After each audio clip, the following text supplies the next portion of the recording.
para o mestre de música ao estilo de Jedutum, um salmo de Davi. Ele diz o seguinte: eu disse, vigiarei a minha conduta e não pecarei em palavras, porém mordaça em minha boca, enquanto os ímpios estiverem na minha presença. Enquanto me calei resignado e me contive inutilmente, minha angústia aumentou. Meu coração ardia-me no peito e, enquanto eu meditava, o fogo aumentava. Então comecei a dizer: mostra-me, Senhor, o fim da minha vida e o número dos meus dias, para que eu saiba quão frágil sou. Deste aos meus dias o comprimento de um palmo. A duração da minha vida é nada diante de ti. De fato, o homem não passa de um sopro. Sim, cada um vai e volta como uma sombra. Em vão se agita, amontoando riquezas sem saber quem ficará com ela. Mas agora, Senhor, em que hei de esperar? Minha esperança está em ti.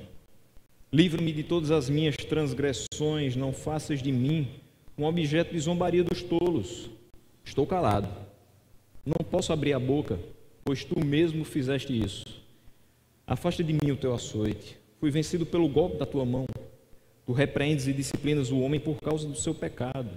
Como traça, destróis o que ele mais valoriza. De fato, o homem não passa de um sopro. Ouve a minha oração, Senhor. Escuta o meu grito de socorro. Não sejas indiferente ao meu lamento, pois sou para ti um estrangeiro, como foram todos os meus antepassados. Desvia de mim os teus olhos para que eu volte a ter alegria antes que eu me vá e deixe de existir. Vamos orar.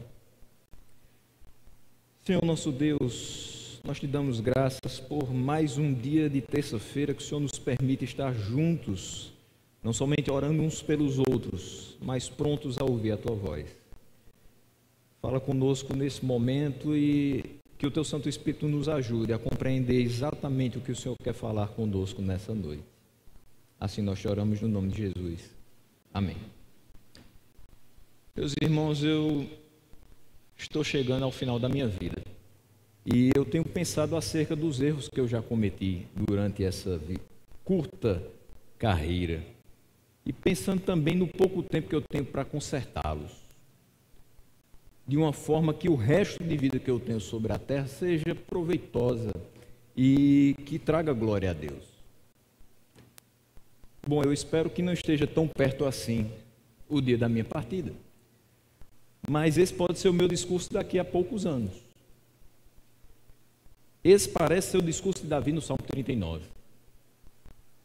Ele vê muito de perto o fim da sua vida, a brevidade da vida.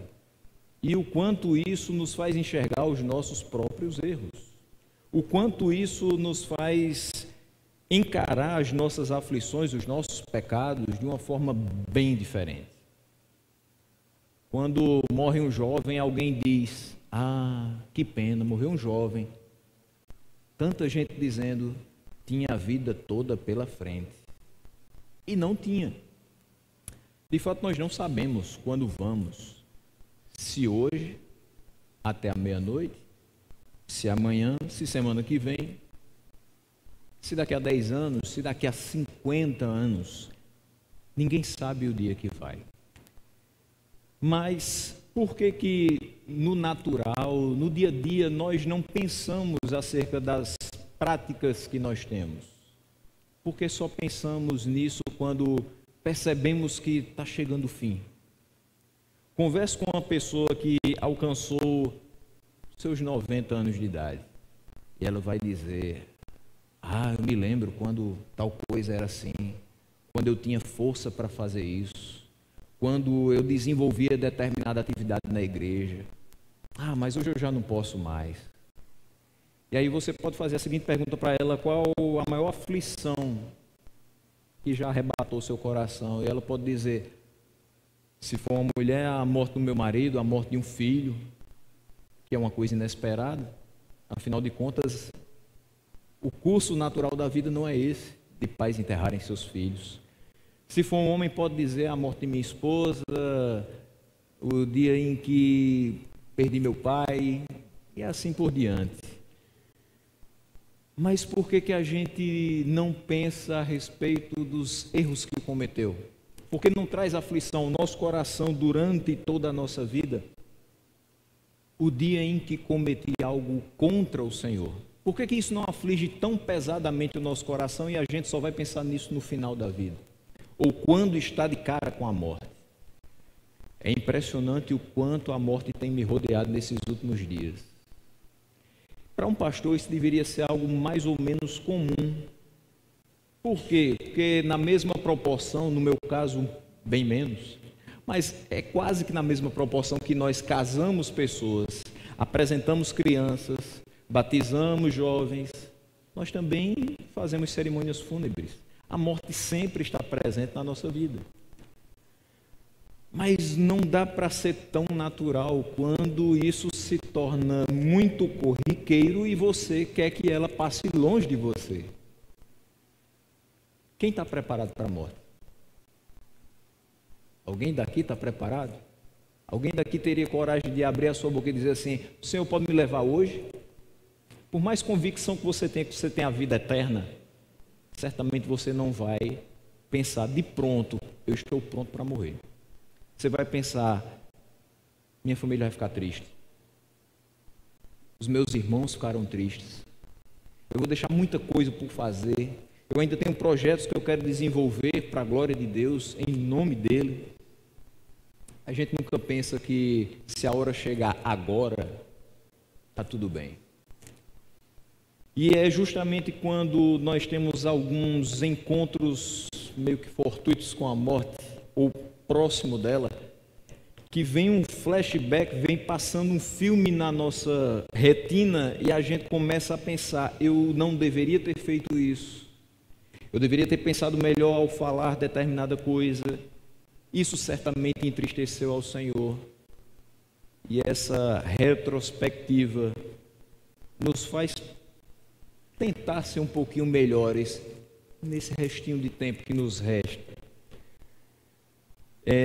Há poucas coisas que são tão boas em nos lembrar a brevidade da vida, que um dia nós vamos morrer, do que o diagnóstico de uma grave doença. Certamente quando alguém escuta assim: olha, infelizmente é câncer, aquela pessoa já começa a pensar: certo, doutor, é câncer, quanto tempo de vida eu tenho? Invariavelmente, seja ímpio, seja crente, aquela pessoa vai começar a pensar a respeito das coisas que viveu até ali e o quanto de tempo ela tem para consertar, minimamente, o que ela fez. Se ela está intrigada de alguma pessoa na família, procura, pede perdão, reata os laços que foram quebrados em determinado ponto da caminhada. Às vezes não precisa ser uma doença tão grave, basta que seja uma condição permanente. Você sabe que não vai melhorar, vai ficar daquele jeito para o resto da vida. Aquela doença não lhe mata, mas lhe limita. Isso já é o suficiente para que você pense em muitas coisas. Quem passa por algo semelhante deve saber do que eu estou dizendo. São momentos como esse que nos fazem lembrar que um dia nós morreremos. Ele pode estar às portas e pode demorar bastante. Isso para muita gente traz angústia. Como eu falei, você pode ser o crente mais piedoso, mais convicto da sua vida eterna. Quando você sabe que a morte está chegando, você se angustia. Seu coração fica inquieto, fica aflito. Mas, além de trazer angústia, essa notícia, essa certeza de estar perto, também vai trazer grandes, longos períodos de reflexão. Isso não é de todo ruim. Orações em tempos de enfermidade são aflitas, certamente são aflitas, mas também oferecem boas lições a quem as faz e a quem as escuta. E nesse cântico que Davi escreveu e colocou para que fosse conduzido esse cântico por Jedutum, um dos principais músicos nomeados por ele para o culto público, citado em 1 Crônicas 16, 41 e 42, ele inclui uma oração aflita em tempos de enfermidade. A gente vai analisar em 3 pontos esse salmo e essa oração. Do versículo 1 até o versículo 3, ele diz: eu disse, vigiarei a minha conduta e não pecarei em palavras. Porém mordaça em minha boca, enquanto os ímpios estiverem na minha presença. Enquanto me calei resignado e me contive inutilmente, minha angústia aumentou. Meu coração ardia-me no peito, e enquanto eu meditava, o fogo aumentava. Até aqui. Havia algo inquietando o coração de Davi. Isso é certo. Só que ele não queria falar de qualquer jeito, ele não queria levar ao Senhor de qualquer forma essa aflição, essa inquietação. Às vezes a gente se coloca diante do Senhor e faz determinadas orações aflitas, mas não da maneira mais adequada. Não é porque o nosso coração está aflito que a gente vai jogar de todo jeito as palavras diante de Deus. Existem formas benéficas, benditas, de dizer: Senhor, está doendo.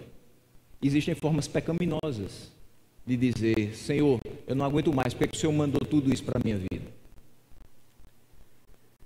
E é possível que o salmista estivesse aqui questionando a prosperidade dos perversos e temendo que, no caso de falar da sua ira, da sua frustração, por ver tudo que estava vendo, ele pudesse dizer a Deus alguma coisa ofensiva. Quando você contende com Deus, quando você questiona a Deus, certamente alguma coisa sai que você diz: naquela oração isso não deveria ter sido incluso.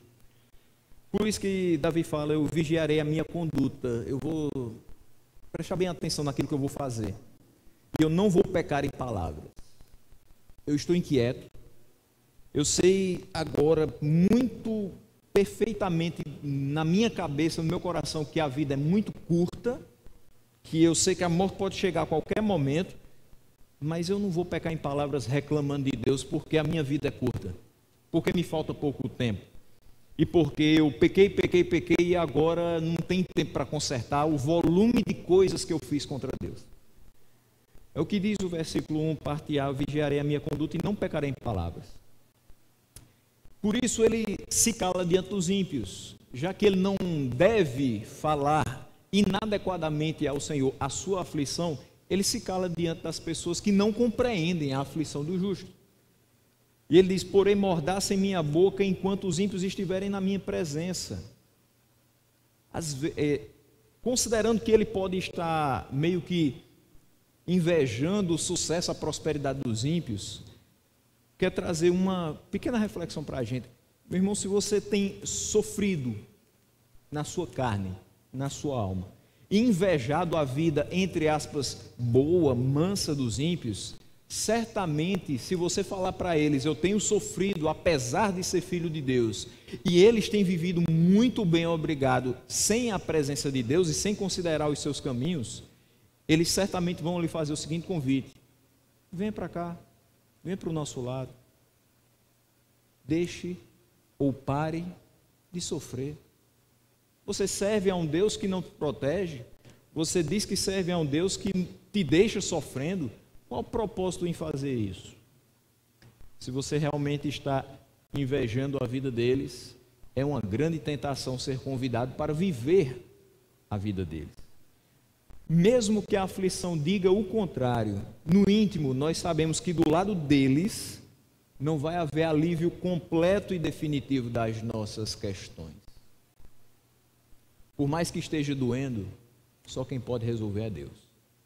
Uma mudança de rota, uma mudança de caminho, a adoção de um novo estilo de vida, próximo a dos ímpios que você tanto vê e às vezes almeja ser como eles, porque eles estão melhores do que você aparentemente, isso não vai resolver em absoluto. Pelo contrário, pode tornar a sua aflição ainda maior.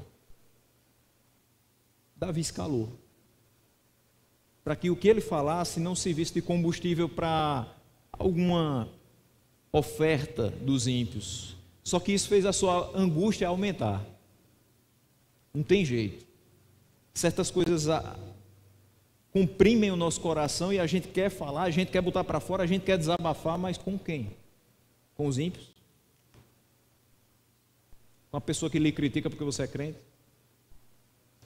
Com a pessoa que não compreende porque você continua vindo à igreja depois de ver tantos escândalos no evangelicalismo brasileiro? É com essa pessoa que você vai derramar seu coração? Ele, como nós, em muitas e muitas vezes, se calou e viu que aquela angústia aumentou, porque quando a gente engole para si a aflição, em algum canto vai estourar. No mínimo, uma gastrite nervosa vai sair na endoscopia. Não tem como. Você não compartilha, você não fala, você está uma paisagem, como diz o pastor Ronto, você está um poste. Você não demonstra emoções, você não falou o que está angustiando o seu coração. A sua angústia vai aumentar, pode ter certeza. Você não está conseguindo lidar bem com a situação. Na realidade, nós não lidamos bem com nenhuma situação da nossa vida, porque não somos nós que devemos lidar com elas. Nós precisamos entregar nas mãos do Senhor todas as nossas aflições, mas tem hora que isso é muito difícil. É fácil na teoria dizer que a gente entrega todas as aflições, todas as ansiedades na mão do Senhor, porque Ele tem cuidado de nós. Mas parece tão difícil colocar isso em prática. Ele diz que enquanto se calou resignado e se conteve inutilmente. Sabe o que é isso? É aquela pessoa que fica num pé e no outro querendo, eu queria contar, com quem eu posso contar? Eu vou falar, não vou. E vai aumentando. E vai aumentando e você se contém inutilmente. Por quê? Porque a angústia não passa. Aquela forma de se conter é inútil. Não vai passar. Ele diz que a angústia de fato aumentou. Davi tinha que tratar algo muito pesado no seu coração. Se ele não conseguia falar, se não tinha com quem se abrir, e a angústia só aumentava, ele precisava tratar disso. E ele diz no versículo 3, o meu coração ardia-me no peito, enquanto eu meditava, enquanto eu pensava nisso, enquanto eu avaliava toda a minha situação, todo o contexto em que eu me encontrava, o fogo aumentava. O ardor no peito, sem conseguir ter paz. Tem coisas que nós conseguimos compartilhar com os nossos pais, com os nossos cônjuges, com os nossos amigos, com os nossos pastores, mas tem dores agudas da alma que só conseguimos apresentar ao Senhor. Não adianta. E é nessa hora que você percebe que quanto mais você foge de um, foge de outro, não compartilha nem mesmo com aquelas pessoas que você tem diante de si, que são confiáveis, mas você não quer compartilhar com elas. O fogo aumenta tanto, o ardor no coração aumenta tanto, que nem quando você vai falar com o Senhor você consegue. Você já experimentou isso? Uma aflição tão grande que quando você vai orar não sai nada. E você apenas diz, Senhor, Tu sabes. Do jeito que eu estou, o Senhor sabe. Eu não consigo descrever, eu não consigo expressar, mas o Senhor sabe. E de fato essas dores incomodam, e muito, mas não adianta, não vai ajudar a ficar reclamando na fila do banco, da loteria. Você já viu uma pessoa que fica na fila da loteria reclamando de tudo da sua vida? Você está lá esperando para pagar a conta de luz e você escuta pelo menos 10 minutos de lamúria. Não sei quem morreu, não sei quem foi assaltado na porta de casa, e esse plano de saúde que eu vou pagar agora, isso não presta, e eu queria uma consulta para amanhã e só tem para 2 meses. Nada presta. Fui almoçar, a comida estava salgada demais, qualquer coisa é motivo para que ela reclame. Adiantou? Não. Resolveu? Também não. Adianta se maldizer e contar as derrotas que você sofreu quando encontra com amigos que você não vê há anos. Às vezes você encontra com uma pessoa na rua e ela diz, que coisa boa, fulano, não lhe vejo há uns 10 anos, como é que está a sua vida? Ah, se eu lhe contar você chora. Já tive encontros desse tipo. De fato, se a gente for pensar no que a pessoa está passando, a gente chora. Não junto com ela, porque se ficar junto dela, vem mais coisas. Então a gente vai para casa chorando, dizendo, meu Senhor, como é que pode uma pessoa viver desse jeito? Não vai ajudar de forma alguma a gente só fica contando as derrotas, reclamar da vida. As nossas dores que incomodam e muito precisam ser tratadas por quem realmente pode e vai nos ajudar, que é Deus. Por isso, às vezes, é melhor trancar a boca na presença dos ímpios e apresentar ao Senhor aquilo que tanto aflige o nosso coração. Dos versículos 4 a 6, agora que a gente já viu que, primeiramente, seja qual for a sua aflição, você tem que levar para Deus, porque, felizmente, tem coisas que a gente não consegue compartilhar, porque dói muito, só vai para Deus mesmo, e que bom que nós temos a Ele. Do versículo 4 a 6, nós vamos entender que nós devemos ter diante de nós a brevidade da vida, para que ela nos faça agarrar com fé ao Senhor. Os versículos dizem o seguinte, terminando no versículo 3, então comecei a dizer, Davi fala, mostra-me, Senhor, o fim da minha vida e o número dos meus dias, para que eu saiba quão frágil sou. Deste aos meus dias o comprimento de um palmo, a duração da minha vida é nada diante de ti. De fato, o homem não passa de um sopro. Sim, cada um vai e volta como uma sombra, em vão se agita amontoando riqueza sem saber quem ficará com ela. Tem horas que a aflição é tão forte que talvez fosse útil saber quando será o fim da nossa vida. Consequentemente, quando é que essa agonia toda vai acabar? Mas a real utilidade em conhecer o número dos seus dias seria revelar a Davi quão frágil ele era. Está aqui no versículo 4.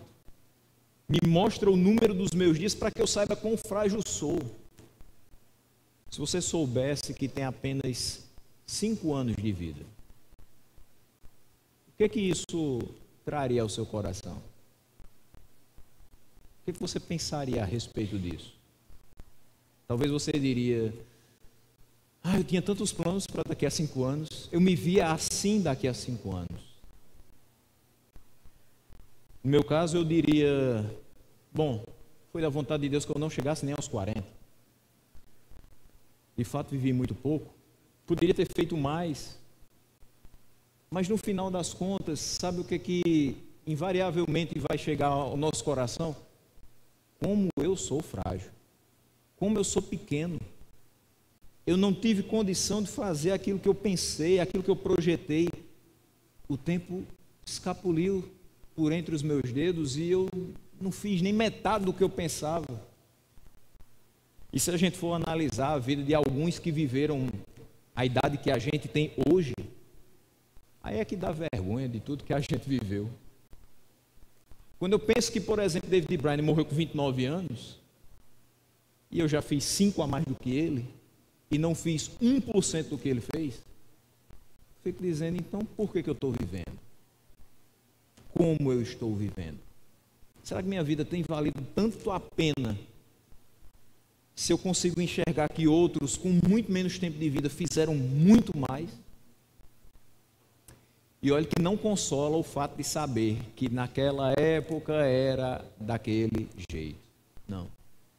A palavra de Deus é atemporal, ela precisa ser pregada hoje com tanta urgência como era pregada na época deles. Mas a gente percebe que é muito frágil, que não fez realmente tudo aquilo que deveria fazer.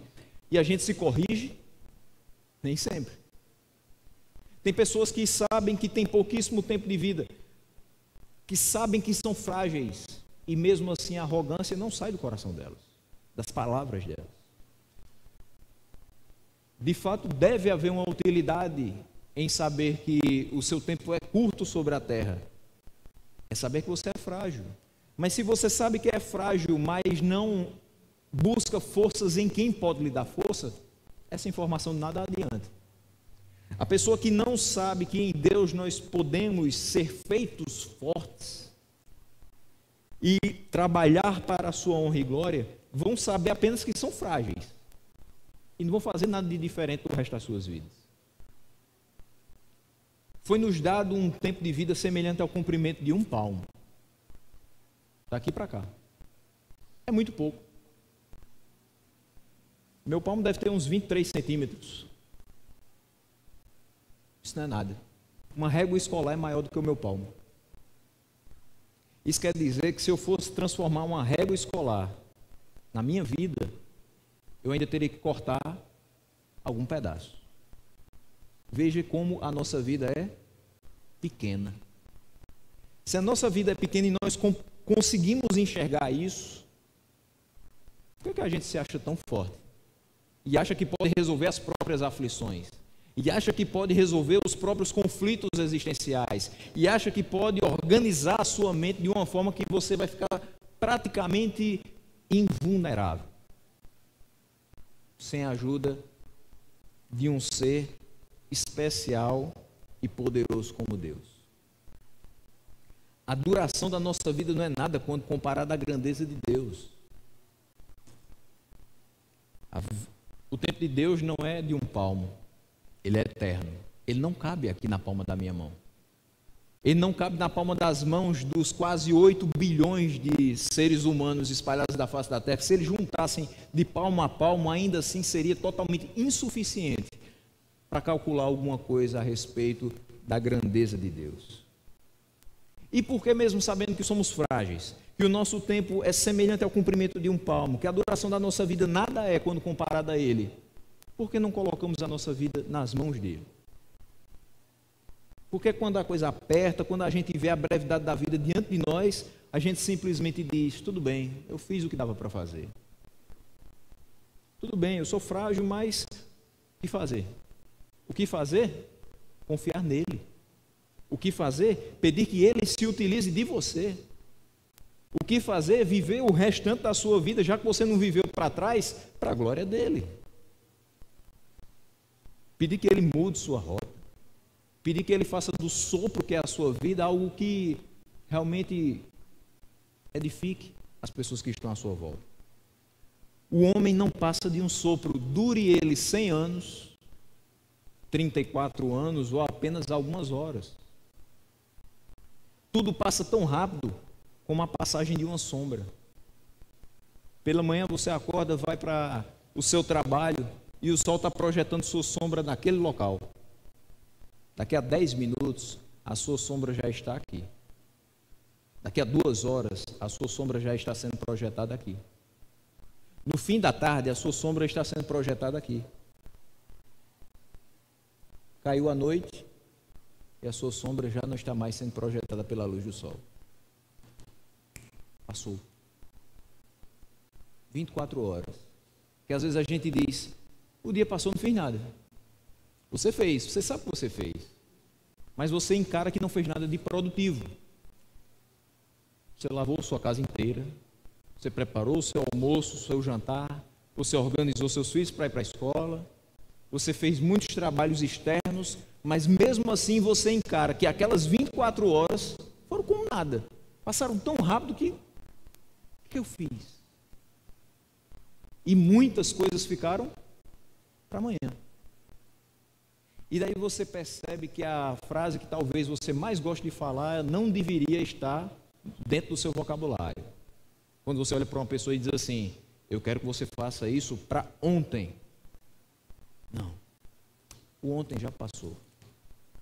E o hoje está passando também. Se você não acordar e não abrir os olhos, nem o amanhã você verá. Sem confiar em Deus, não peça nada para ontem. Peça sempre bem para frente. Você vai precisar de muito tempo para se corrigir e confiar nele. Mas mesmo confiando em Deus, sempre peça coisas para agora, nunca para ontem. Em vão nós nos agitamos, em vão nós corremos, enlouquecemos atrás do vento e juntamos bens que nós não sabemos para quem ficarão, diz o versículo 6, na parte B. E essa reflexão que Davi faz aqui lembra muito o que Salomão nos deixou escrito em Eclesiastes 5, 15 e 16. Ele diz o seguinte, o homem sai nu do ventre da sua mãe, e como vem, assim vai. De todo o trabalho que ele se esforçou, nada, não um pouco, nada levará consigo. Há também outro mal terrível, como o homem vem, assim ele vai. E o que ele obtém de todo o seu esforço em busca do vento? Sabe o que é isso? No final da sua caminhada, o que é que fica? Quando uma pessoa morre, se ficaram alguns membros da sua família, geralmente o que é que se faz? Abre-se o guarda-roupa e vê-se ali todas as roupas e utensílios e acessórios daquela pessoa. E a coisa que mais machuca para você que ficou é ficar olhando para aquilo ali. Não dá para ficar. Mesmo guarda-roupa fechado, você sabe o que está ali dentro. Você não quer ficar se martirizando, abrindo e vendo. Era fulano que usava. As roupas são doadas, passadas para outras pessoas da mesma família ou de fora. Quer dizer que tudo aquilo que foi comprado para uma pessoa usar não tem mais serventia. Tudo que ela juntou com muito esforço, e eu estou falando de uma coisa bem simples, que são as roupas, ela não vai levar. O computador que comprou de última geração vai ficar. Outra pessoa pode usar. Todo o dinheiro que está na sua conta bancária, toda uma burocracia para ser retirado daquela conta. Por quê? Porque quem morreu não vai usar. Tudo isso nos leva a entender, nós corremos. E o que é que ficou? Por mais que todos aqueles utensílios, que a conta bancária, o que restou dela, tudo isso seja repartido entre quem ficou, e a gente não mais pense naquela pessoa a partir daqueles objetos, mas se ela teve uma vida digna diante do Senhor, uma coisa muito mais valiosa do que tudo aquilo, fica.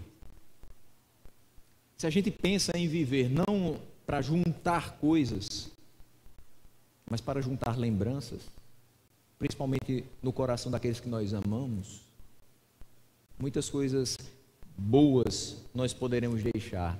Deus irá nos proporcionar isso.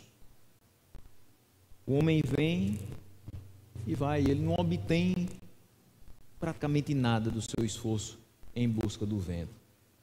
E Moisés fala algo muito interessante no Salmo 90, versículos 9 e 10, que ele diz: todos os nossos dias passam debaixo do teu furor, vão-se como um murmúrio, os anos de nossa vida chegam a 70. Quem já completou, então, muito bem-aventurado de ter completado seus 70 anos, ou a 80, para os que têm um pouco mais de vigor. Entretanto, são anos difíceis, cheios de sofrimento, porque a vida passa depressa e nós voamos. O tempo voa mesmo. Para você que faz já um pouco mais de tempo que está aqui na igreja, você deve ter visto alguns dos que aqui tocam bem pequenos. Você deve ter visto algumas pessoas aqui antes do seu casamento. E você viu o começo da relação. Você deve ter visto pessoas que, como foi citado aqui domingo à noite, já não estão mais aqui entre nós. E você vai percebendo, realmente o tempo voa. Um belo dia você tem 18 anos e sai correndo atrás do último ônibus que vai passando no ponto, e pode estar chovendo o quanto for, você se esforça e o Usain Bolt vai perder de você, porque o seu corpo consegue. Você é jovem, não tem limites. Vai passando o tempo, você diz: tem nada não, eu vou a pé, mesmo me arrastando, mas eu vou chegar. Com a graça de Deus eu chego. Não dá mais para correr atrás do vento, porque a gente já correu demais.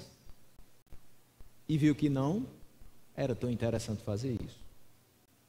Certos disso, de que a vida é rápida, que nós voamos, a vida passa muito depressa, nós não podemos desperdiçar o nosso tempo com vãs conversações, porque a nossa alma precisa se alimentar daquilo que edifica. Você já gastou 2 horas da sua vida conversando alguma coisa com alguém, depois você disse: meu Deus do céu, tem como voltar essas 2 horas? Você já viu um vídeo que depois de 5 minutos você disse assim: tem como desver? Você já encontrou com uma pessoa e ela jogou toda a carga de aflições em cima de você e você disse: Senhor, tem como tirar agora? Eu não posso carregar isso. A gente precisa daquilo que edifica.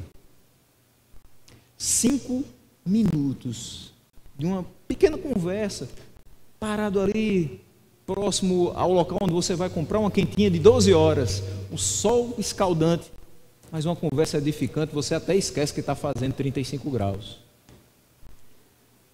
Nós não podemos gastar o nosso precioso tempo com a construção de impérios arquitetônicos ou financeiros, porque a traça e a ferrugem vão corroer essas conquistas. A gente pensa tanto em fazer uma casa belíssima, primeiro andar, um duplex, 4 quartos, 3 suítes com closet. Você morre, seus filhos já fizeram sua vida, já têm suas casas, e aquela casa vai fazer o quê? Ah, vamos quebrar aí, faz um estacionamento. Ou então junta com 2 que a gente faz um prédio. Sua conquista, ruiu.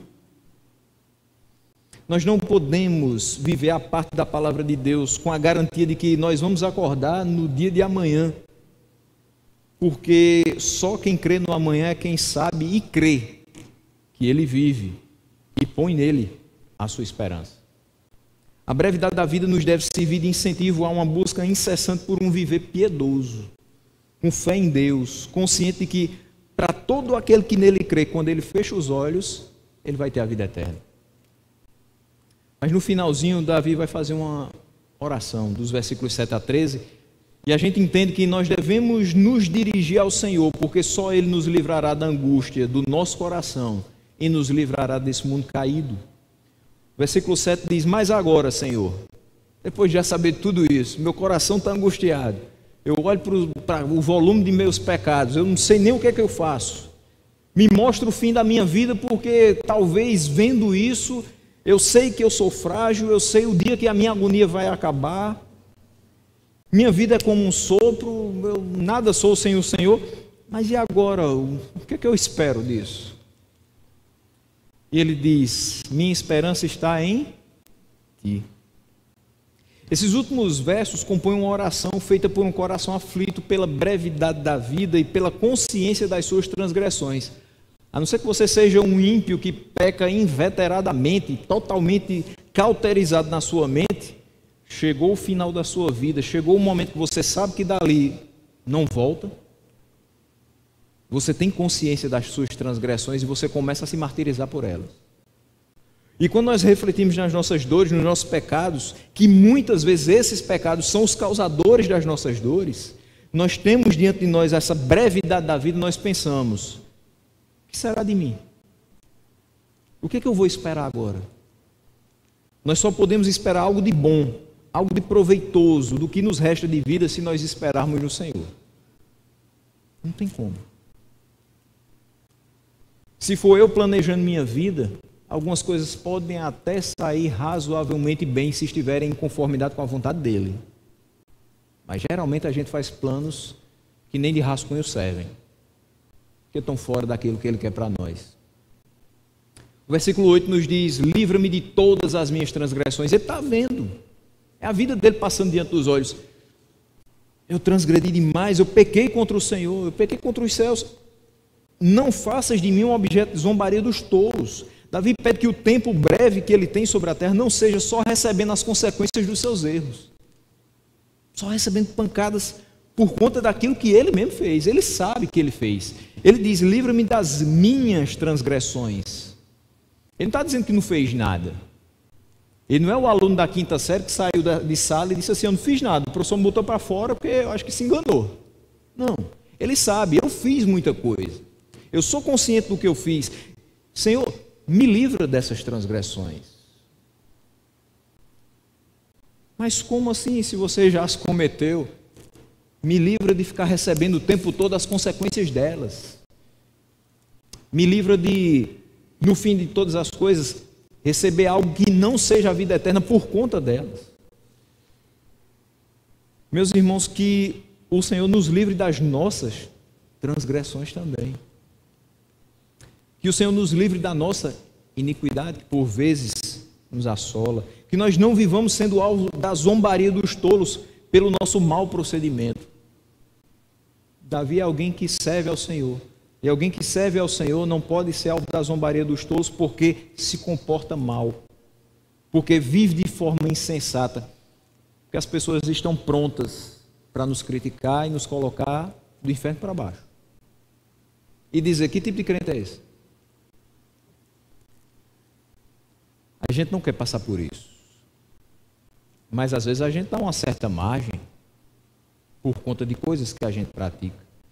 Por isso a necessidade de orar dizendo, Senhor, me livra das minhas transgressões. Não permita que eu seja alvo de zombaria. Na realidade, Davi não está preocupado com ele, não. Porque quando nós somos alvo de zombaria, na realidade, existe outra pessoa que está sendo. Aquele que nós representamos. Aquele que nós dizemos servir, é que está sendo alvo de zombaria. Quando um crente pisa na bola, quem está sendo zombado em primeira e última instância é o Senhor das nossas vidas. Por isso nós não podemos viver de forma insensata. O versículo 9 diz, eu estou calado. Ele é muito taxativo de dizer, eu estou calado. E eu não posso abrir a boca, pois tu mesmo fizeste isso. Às vezes eu penso isso em mim mesmo. Senhor, como era bom que eu estivesse calado. Se eu não tivesse falado, era bem melhor. Já que eu abri a boca, estou tendo as consequências dos meus erros. Nós precisamos guardar a nossa boca de ofensas, de palavras torpes. Que diante da brevidade da vida nós repensemos o nosso discurso, as nossas práticas. Consideremos mais a palavra de Deus e ao invés de murmurar, nos calemos e esperemos nele. Às vezes a gente fala muito e não resolve nada. Quando bastaria calar e escutar a voz de Deus. Calar e esperar o agir de Deus. Calar e confiar inteiramente no poder dele. O versículo 10 diz, afasta de mim o teu açoite, fui vencido pelo golpe da tua mão. Como Davi, por vezes, nós pedimos que o Senhor alivie o peso sobre nós. Quando ele pede que Deus afaste o açoite, pois foi vencido pelo golpe da sua mão, é bem provável que a gente se lembre de algumas vezes que a gente fala exatamente o seguinte, meu Deus do céu, o que é que está acontecendo? E alguém está muito pronto a responder para você sobre essa pergunta.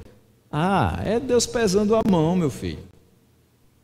De fato, é Deus pesando a mão. Ao que você responde, misericórdia. O golpe da mão do Senhor podia ser uma doença que afligia Davi, mas talvez isso incluísse uma depressão ou outros reveses da vida. Qualquer coisa que nos tire do prumo, que nos tire do eixo, que nos faça às vezes pensar, será que está valendo a pena viver debaixo desse sol? O fato de pedir que o Senhor se compadeça de nós e abrande a sua disciplina não exclui a consciência de que nós erramos. É como eu falei agora há pouco. Ele sabe que errou, nós sabemos em que erramos. E nós sabemos também que nós somos responsáveis pelos nossos atos. Lembre-se disso. Todos nós somos responsáveis por aquilo que fazemos. Só que, depois de pedir sinceramente perdão ao Senhor, e certos de que Ele perdoa, nós rogamos para que Ele seja sensível à nossa dor, à nossa enfermidade. Não tem problema nenhum em você dizer, Senhor, eu já te pedi perdão. Seja um pouco mais brando na sua disciplina, porque eu estou me sentindo extremamente aflito. E eu não quero sair de um momento de aflição para um momento de ira contra o Senhor. Eu não quero sair de um momento de uma dor, uma enfermidade que deveria me fazer estar contrito diante de ti para um momento de murmuração contra o Senhor. Versículo 11, ele diz, tu repreendes e disciplinas o homem por causa do seu pecado, e como traça destróis o que ele mais valoriza. E de fato o homem não passa de um sopro. Receber a correção de Deus por conta do pecado do homem deveria nos fazer repensar as atitudes para que a gente não sofra demasiadamente. Tem pessoas que a gente olha e diz assim, meu irmão, pare de fazer isso. Você já sabe que é errado? Por que você continua fazendo? E a pessoa pode até dizer assim, você é mais forte que eu. Quando eu vejo, eu já estou fazendo. Mas se a gente encarasse de fato que Deus nos corrige, que Ele não deixará o nosso pecado impunemente, por mais longânimo que Ele seja, mas Ele também é justo. Os dois atributos não são excludentes um ao outro. Nós precisaríamos repensar nossas atitudes e parar de fazer aquilo que a gente às vezes chama de pecado de estimação. Porque tenha certeza, se a gente continuar fazendo determinadas coisas, a gente vai sofrer muito, não é pouco. Porque cada vez que a gente pecar no mesmo quesito, menos arrependidos ficaremos e mais vai doer a correção do Senhor sobre nós. Davi, no Salmo 6, versículos 1 e 2, ele também pede ao Senhor por misericórdia, porque ele sabe que o castigo em resposta aos nossos pecados pode nos fazer desfalecer. Ele diz: Senhor, não me castigues na tua ira, nem me disciplines no teu furor. Misericórdia, Senhor, pois vou desfalecendo. Cura-me, Senhor, pois os meus ossos tremem. Não é fácil suportar o castigo de Deus aos nossos pecados. E é isso que o pecado faz. Ele corrói os nossos ossos. Nós queremos também fazer coro ao que disse Moisés no Salmo 90, versículo 12 até o versículo 15. Quando a gente começa a sentir todo o peso, não só da brevidade da vida, mas também da correção do Senhor aos nossos pecados. Ele diz: ensina-nos a contar os nossos dias para que o nosso coração alcance sabedoria. Volta-te, Senhor. Até quando será assim? Tem compaixão dos teus servos. Satisfaz-nos pela manhã com teu amor leal, e todos os nossos dias cantaremos felizes. Dá-nos alegria pelo tempo que nos afligiste, pelos anos em que tanto sofremos.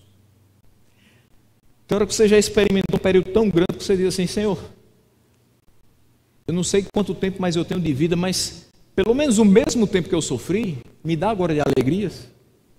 Já que agora eu percebi que não devo andar como eu estava andando, que a brevidade da vida me abriu os olhos para aquilo que eu preciso fazer para te glorificar.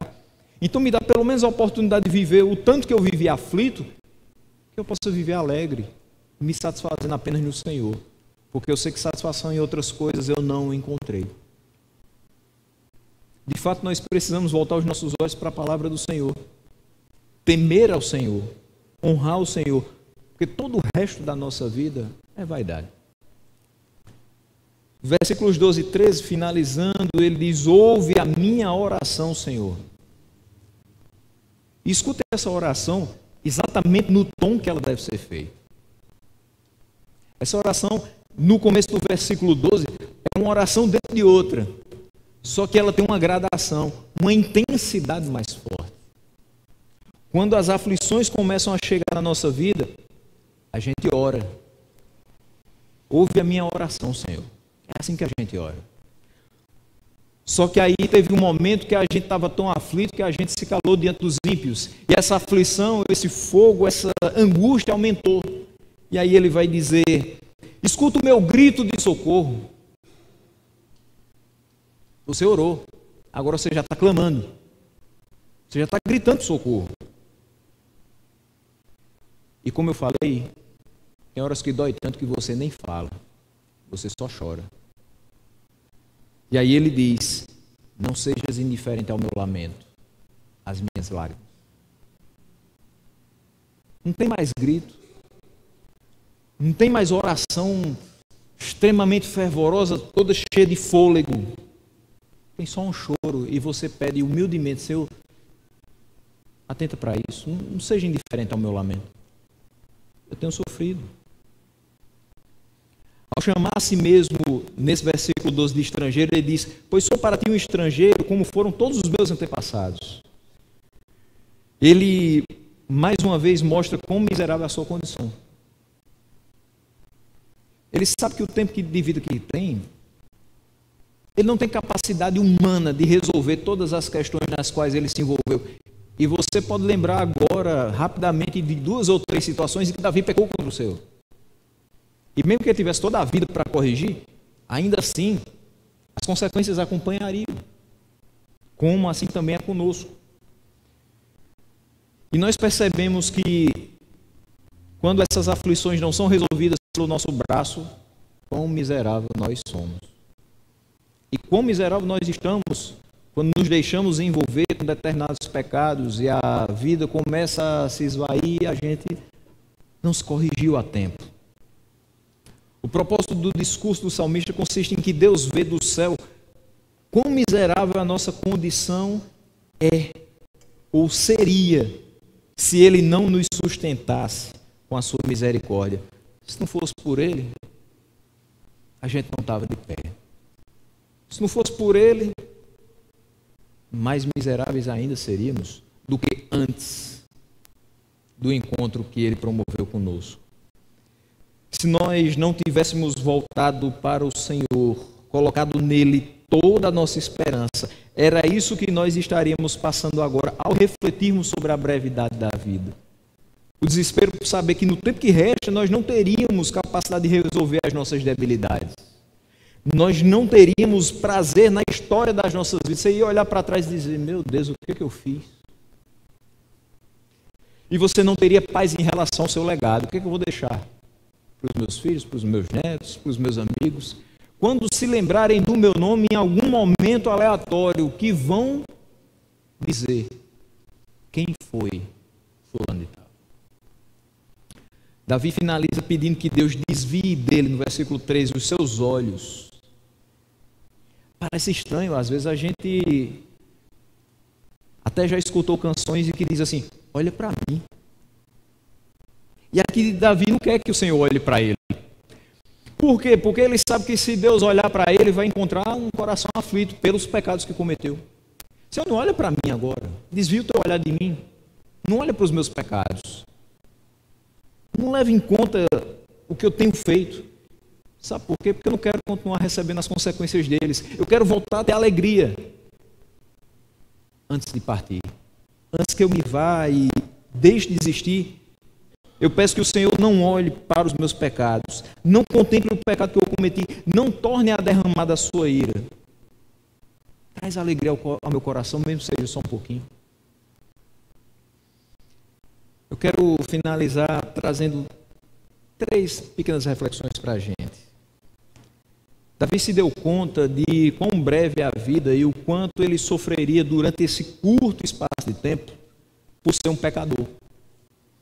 Não acertando nas suas escolhas, não sabendo nem mesmo como começar a fazer isso. Como é que eu começo a acertar aqui?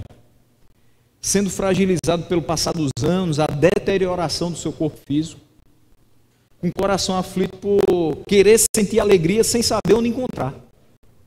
Qual a resposta para a aflição de Davi, meus irmãos?